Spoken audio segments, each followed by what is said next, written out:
बिस्मिल्लाहिर्रहमानिर्रहीम। आदाब दोस्तों, मैं हूं अवैस रफ़ीक और आप देख रहे हैं दो टोक। पाकिस्तान इस वक्त जमहूरी आमरीत का शिकार हो चुका है, जहां पे सबसे मकबूल पार्टी के सबसे मकबूल लीडर को पिछले 200 घंटों में तकरीबन 31 साल कैद की सज़ा सुना दी गई है। अब बात कर लेते हैं सज़ाओं की जो खान साहब को अभी तक दी गई हैं और जो उनके केसेस थे वो कैसे केसेस थे और कैसे केसेस में उनको सज़ा दी गई है। पहला जो केस था वो तोशाखाना केस था, जो पहले जिसमें तोशाखाना में उनको सज़ा हुई वो 3 साल की कैद की सज़ा थी। दूसरा जो केस था वो साइफ़र का था, जिसमें उनको 10 साल कैद की सज़ा हुई। और जो तीसरा केस था वो भी तोशाखाना का था, जो जज मोहम्मद बशीर ने जिसका फ़ैसला सुनाया था और उसमें 14 साल कैद की सज़ा हुई थी। और अब जो चौथा केस था वो पहले ही जो 3 केसेस हैं वो तो सारे अजीबो गरीब है, लेकिन जो चौथा केस है इद्दत वाला, निकाह की इद्दत वाला केस, इसमें भी इमरान अहमद खान न्याज़ी साहब को 7 साल कैद और बुशरा बीबी को भी 7 साल कैद की सज़ा सुना दी गई है। यानी निकाह क्यों किया था, अब सवाल यही है कि निकाह क्यों किया था। निकाह पे आपको 7 साल की सज़ा सुना दी गई। हालांकि बुशरा बीबी ने कुरान पे अल्फन ये कहा था कि इद्दत के बाद मैंने ये निकाह किया, लेकिन जमहूरियत है पाकिस्तान की, कुछ भी मुमकिन है, कुछ भी हो सकता है, कुछ भी किया जा सकता है। तोशाखाना केस जिसमें खान साहब ने 50% तक जो टैक्स था, जो फ़ीस थी वो बढ़ाई। हालांकि पहले 2% 5% पे जो पुरानी हुकूमतें थी उन्होंने गाड़ियाँ भी निकलवाई, गाड़ियाँ भी ख़रीदी। हालांकि जो तोशाखाना के कवानीन हैं उसमें जो रूल नंबर 11 है उसके मुतालिक यही है कि जो भी तोहफे में गाड़ी आती है वो आप ख़रीद नहीं सकते, वो आप ले नहीं सकते, बाद में आपको वापस जमा करवानी पड़ती है। लेकिन जमहूरी आमरीत जिंदाबाद। इस वक्त सबका निशाना सिर्फ एक है कि किसी तरह इमरान खान को साइड पे रखना है। अगर उसको हुकूमत में इलेक्शंस में अगर उसको शामिल किया गया तो हमारे जीतने के चांसेस ज़ीरो हो जाएंगे। तो इसलिए अभी तक यही कोशिश की जा रही है कि किसी तरह इमरान अहमद खान न्याज़ी को साइड पे रखा जाए। और जो बाकी केसेस हैं, अभी 2-3 केसेस और भी हैं, उनमें भी अलकादर यूनिवर्सिटी का केस है, 9 मई का केस है, उसमें भी मुमकिन है कि इसी तरह की कोई सज़ाएँ दे के ज़्यादा प्रेशराइज़ किया जा सके खान साहब को। बाकी जो बचा साइफ़र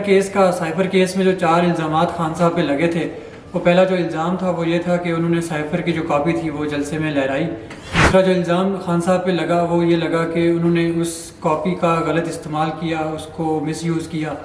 तीसरा ये लगा कि उन्होंने वो कॉपी गुम की, साइफ़र जो था वो गुम कर दिया। और चौथा जो एलिगेशन था वो खान साहब पे ये लगा कि उसका जो कंटेंट था, वो जो साइफ़र में कंटेंट था वो खान साहब ने पब्लिक किया। ये सब देखते हुए जो इल्ज़ामात थे इनके बारे में जब मैंने थोड़ा हाथ पाँव मारे, इधर उधर देखा मैंने कि मैं इस पर थोड़ी तहकीक करूं कि आखिर ये क्या वजह है, ये जो 4 इल्ज़ामात लगाए हैं इनमें कितनी ताकत है। तो मुझे इनके अपने जो सहाफ़ी हैं, जो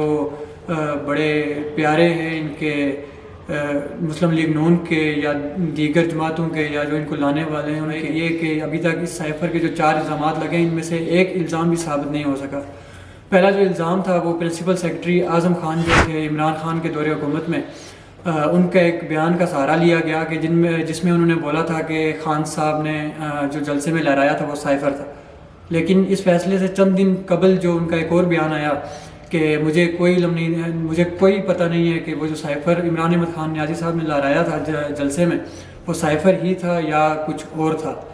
तो जो पहला इल्ज़ाम था वो तो इसी जगह पे गलत साबित हो जाता है, क्योंकि सबूत कोई नहीं है, क्योंकि अदालत तो सबूत मांगती है, बगैर सबूत के तो कोई भी इल्ज़ाम साबित नहीं होता। और बाकी जो दूसरा था कंटेंट पब्लिक करने वाला, उसके बारे में भी अभी तक कोई गवाह उस तरह से सामने नहीं आया कि जिसने कोई गवाही दी हो या शहादत दी हो कि खान साहब ने वही कंटेंट पब्लिक किया जो साइफ़र में लिखा हुआ था, वही उन्होंने पब्लिक में आके बयान किया। इसके अलावा जो तीसरा था कि साइफ़र गुम कर दिया, साइफ़र गुम करने का जो मामला है इसमें भी खान साहब पे जो इल्ज़ाम था वो उस तरह साबित नहीं हुआ, क्योंकि साइफ़र के हुकूमत जाने के बाद, खान साहब की हुकूमत के बाद एक आला सतह इजलास बुलाया गया जिसमें साइफ़र रखा गया सामने और उस पर एक डिस्कशन की गई। तो अगर साइफ़र खान साहब के दौरे हुकूमत में गुम हो चुका था तो फिर उस इजलास में वो कौन सी कॉपी थी या कौन सा साइफ़र था जो सामने रख के सब बैठे थे, जिस पे उन्होंने एक हंगामी इजलास बुलाया था। तो आखिर वो साइफ़र अगर नहीं था तो फिर वो क्या था। अब जो तीसरा केस है गैर शरई निकाह का, कि बुशरा बीबी और इमरान खान का जो निकाह था वो गैर शरई था। اس کے حوالے سے بھی جب میں نے تھوڑا تاریخ میں جھانکا، تاریخ کو دیکھا، تو مجھے ایک بات جو ہے سامنے نظر آئی کہ میاں محمد نواز شریف صاحب کا جو جب بھی ٹینیور آیا، جب بھی دور حکومت آیا، یا جب بھی وہ اپنے مد مقابل کو دیکھتے تھے کہ وہ زیادہ طاقتور ہو چکا ہے، اس کے ساتھ ایسا ہی برتاؤ رکھتے تھے، اور کردار کشی کرنے میں میاں محمد نواز شریف صاحب کا کافی جو ایک بیک گراؤنڈ ہے، کافی تاریخ ملتی ہے۔ اس کی مثال اگر میں آپ کو دیتا چلوں تو میاں محمد نواز شریف صاحب نے ایک ٹائم جب بینظیر کو دیکھا کہ وہ ان کے مقابلے میں کافی طاقتور ہو گئی ہیں، تو انہوں نے ان کی جو تصاویر تھی، کیونکہ اس ٹائم میں تو فوٹو شاپ وغیرہ نہیں تھے، تو انہوں نے ہاتھوں کی صفائی سے ایڈٹ کروا کے